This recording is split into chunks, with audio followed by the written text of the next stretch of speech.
The sirens had stopped, but the glow of red and blue still pulsed across the quiet Miami street. Inside a two-story suburban house, a pale teenage boy sat frozen in front of his computer screen. The room was dim, except for the soft hum of the monitor, a window into worlds he was never meant to see. Outside, FBI agents moved in silence, their radios whispering code. One of them muttered, "He's just a kid."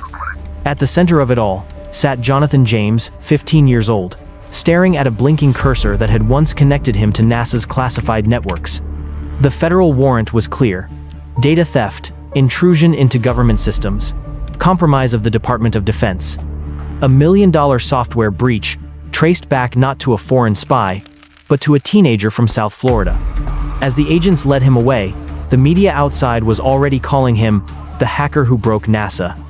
But the truth was more complicated and far more tragic. What drove a brilliant kid to infiltrate America's most secure systems? And how did a digital prank spiral into one of the most shocking cybercrimes in US history? Before the headlines, before NASA, before the FBI, there was just a boy and a computer in his bedroom. Jonathan Joseph James, born in 1983 inches South Florida, grew up surrounded by the early chaos of the internet. He wasn't an athlete or a social butterfly. He was quiet, curious, and endlessly fascinated by how things worked, especially the invisible connections that made the digital world come alive. While most kids his age were playing games, Jonathan wanted to understand what made the games run. He would take apart old computers, study network manuals, and stay awake until dawn reading about TCP, IP, and Unix systems. At school, teachers described him as intelligent but distracted, someone whose mind was always elsewhere, chasing unseen puzzles. By the late 1990s, the internet had become a new frontier. Governments and corporations were rushing online, often without understanding the risks. To curious teenagers like Jonathan, this world wasn't off limits, it was a challenge. He didn't see himself as a criminal. He saw himself as an explorer, testing doors that others had left unlocked. Using a borrowed computer and a dial-up modem, Jonathan began experimenting with open networks.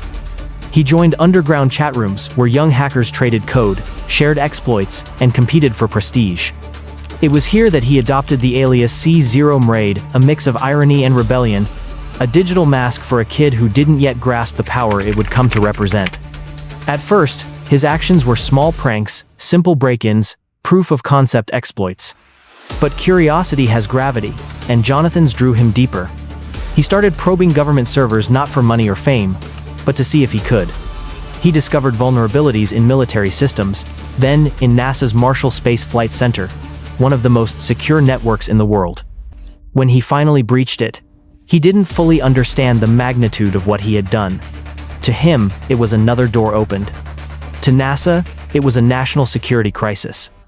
And by the time they noticed, it was already too late. A 15-year-old had accessed code controlling the International Space Station.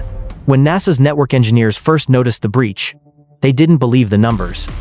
Sensitive software worth over $1.7 million had been copied from the Marshall Space Flight Center in Alabama. It wasn't just any program. The stolen code was part of a system designed to control the environmental conditions aboard the International Space Station: oxygen levels, humidity, temperature. If it fell into the wrong hands, it could endanger astronauts' lives.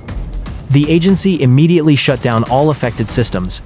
For 21 days, NASA's operations halted while investigators tore through digital logs searching for the intruder. Every trace led to an unexpected source: a residential IP address in Pinecrest, Florida, a quiet suburb outside Miami. The FBI's Cybercrime division was called in. At the time, digital forensics was still in its infancy, and the concept of a hacker breaching NASA from a bedroom sounded impossible. Agents began monitoring the suspect line in silence. They observed patterns: late-night connections, encrypted packets sent to military networks, traces of a username cOmrade. What the agents didn't know was that Jonathan James was still at his computer, unaware of the dragnet closing in. He had also infiltrated the Defense Threat Reduction Agency, DTRA, a branch of the Department of Defense responsible for analyzing nuclear and biological threats. There, he read thousands of internal messages, intercepted staff credentials, and even monitored incoming emails. For him, it was an intellectual game, a test of how far curiosity could go. For the government, it was an act of espionage. Weeks of surveillance led to a knock on the James family's door. Early one morning, a convoy of FBI vehicles surrounded the house. Agents entered quietly, confiscating computers, disks, and notebooks filled with hand-drawn network maps. Jonathan stood in the hallway, barefoot, calm, as his parents watched in disbelief. The evidence was undeniable. Investigators found logs of every access attempt, copied data from NASA's servers, and chat transcripts linking cOmrade to the breaches. The scale shocked, even seasoned agents. A 5-year-old had bypassed systems protected by the highest levels of U.S. cybersecurity. In a closed interrogation room, Jonathan admitted what he had done. He didn't try to hide or lie. He described it as just exploring. He told investigators that he never intended to harm anyone. He only wanted to see if NASA's networks were as secure as people believed. His cooperation earned him a measure of respect from the agents, but it couldn't erase the consequences. NASA estimated the shutdown alone had cost over $40,000 in repairs and delays. The Department of Defense classified the breach as a critical security incident. Within months, federal prosecutors filed charges under the Computer Fraud and Abuse Act, making Jonathan James the first juvenile in the United States ever charged with hacking a government agency. The digital age had found its first cautionary tale and its first child defendant. The case would become a test of justice itself. How do you punish genius when it crosses the line? And how do you balance law and curiosity in a world still learning what cybercrime means? The courtroom in Miami-Dade County was small, fluorescent, and eerily quiet.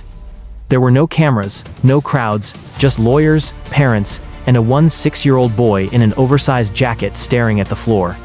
To the U.S. government, Jonathan James represented a dangerous precedent, a teenager who had humiliated the nation's most secure institutions. To those who knew him, he was a restless kid who got in too deep. Prosecutors described his intrusion in grave terms. They outlined how James had knowingly and willfully accessed protected systems belonging to NASA and the Department of Defense. How he had downloaded proprietary software with potential implications for national security. And how his actions had compromised the integrity of America's most sensitive digital assets. They emphasized the cost. NASA's 21-day shutdown, over $40,000 in recovery expenses, and the exposure of the International Space Station's codebase. It was not a prank, they said. It was proof that the next threat to America might not come from missiles, but from a modem. When it was the defense's turn, Jonathan's lawyer, a quiet public defender, tried to reframe the story. He argued that this wasn't the work of a malicious saboteur, it was the mistake of a gifted, curious child. He presented teachers' notes, character references, and psychiatric evaluations showing no history of violence or greed. Jonathan hadn't tried to sell the data or cause harm. He simply wanted to learn. The judge listened, impassive. He asked few questions, taking notes as the evidence scrolled by.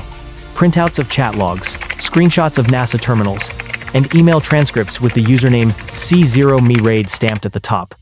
Behind Jonathan, his parents sat wordless, the sound of the air conditioning the only noise in the room. When the verdict finally came, it marked a turning point in American legal history. Jonathan James was found guilty of violating federal computer laws, becoming the youngest person ever convicted of a federal cybercrime in the United States. His sentence reflected the government's dilemma: how to punish without destroying potential. He was sentenced to 6 months of house arrest, followed by probation, community service, and a ban on computer use for the duration of his supervision. He was required to write letters of apology to NASA and the Department of Defense, acknowledging the seriousness of his actions. Jonathan accepted the verdict quietly. No tears, no outburst, just a slow nod, as if acknowledging the inevitable. The judge offered one final warning. "Your mind is a gift, Mr. James, but if you misuse it again, it will destroy you." Reporters outside called him the boy who broke NASA. To the world, he was both a prodigy and a cautionary tale. But to Jonathan himself, the sentence was only the beginning of a much darker chapter. One that would end far from the courtroom, in silence. 8 years later, Freedom, when it came, didn't feel like freedom. After his sentence, Jonathan James returned to life in South Florida, a teenager marked by a crime that made global headlines. His computers were gone, his online access cut off. Friends drifted away, unsure of what to say to the boy who had hacked NASA. At school, some admired him, others avoided him. In his own words, he felt like a ghost inside a system that never forgot. He kept to himself, trying to move on. He worked part-time, studied programming, and stayed under probation supervision. By all accounts, he complied fully with the court's conditions. But the world of hacking, the one that had given him purpose, was gone. He had become a symbol, not a person. Years later, in 2007, Jonathan's name surfaced again, not for a new crime, but in an investigation involving a massive data breach at multiple US retailers. FBI agents raided several suspects' homes, and though Jonathan was never charged, his past made him a convenient target of suspicion. Friends said the renewed scrutiny broke something in him. He told them he was tired of being watched, tired of being remembered only for his mistake. In May 2008, at the age of 24, Jonathan James took his own life. He left behind a note declaring his innocence in the ongoing case and expressing his loss of faith in the justice system. His death sent shockwaves through the cybersecurity community. Hackers and investigators alike mourned him not as a criminal, but as a tragic figure in the history of the digital age. In the years that followed, the Jonathan James case became required reading for cybersecurity students and policymakers. His story shaped early discussions on juvenile prosecution, digital ethics, and the blurred line between exploration and crime. NASA quietly reinforced its networks. The Department of Defense created new cybersecurity task forces, and the FBI formed a dedicated unit to handle youth-related cyber incidents, determined to prevent another tragedy like his. Today, his name lives on as both warning and inspiration. A reminder that genius without guidance can turn into catastrophe, and that even the brightest minds can be undone by their own curiosity.